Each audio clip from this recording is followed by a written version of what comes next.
摩托车排气管是怎么制造的呢？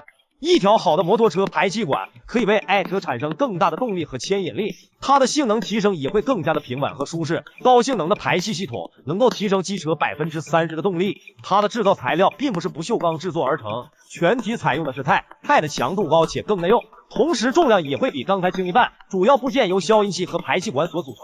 发动机产生的废气会通过排气管，然后到达消音器。排气管也是由超薄6英寸宽的钛板打造。现在这个有着12个滚轴的成型机，提供数吨的压力，将钛板的边缘压制弯曲，形成了直径2英尺的钛管，然后顺着传送到达焊机设备。焊机将钛管的接口融合连接在一起。这条330码的长管离开焊机设备后，这把合金刀会把它切成几条短管。接着工人把短管放进一个由计算机控制的成型机里，在这里短管被弯折形成扭曲的形状，工人再把扭曲的管筒锯开。这种锯片是由硬质合金所制成，普通的钢锯是没有办法把钛板切开的。接着焊工把管子安装到了这个部件上，在它的中间用隔圈和法兰拼接，主要是让它更加的紧密。在安装消音器前，它能尽量的减少噪音。工人检查焊接点完好没有缝隙后，排气管就算完成了。下一步就是开始组装消音器了。这两半部件组合在一起形成了谐振器，必须得用铁锤将它紧紧的密封在一起。如果有丝毫松动，将会导致发动机废气泄漏。然后把谐振器固定在焊接夹具上。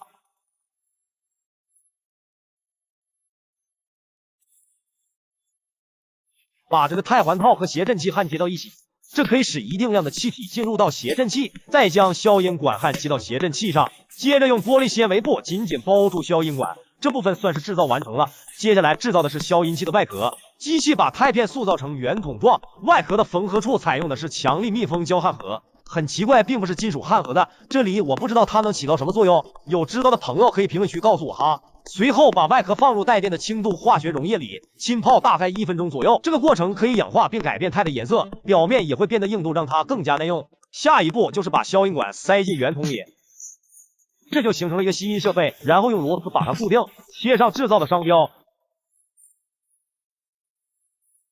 到这里排气管系统消音器部分就已经制造好了，后面就是把它安装到摩托车上了。工人用工具将排气管安装在发动机上，消音器则安装到排气管的尾部。现在一切准备就绪，咱们可以去跑道上大显身手了。好了，本期视频就到这里了，我是灵力猫制造解密，给你科普1000种日常用品制造原理。喜欢的朋友可以长按点赞加关注，不然你下次就可能找不到我了。感谢3颗友，咱们下期再见。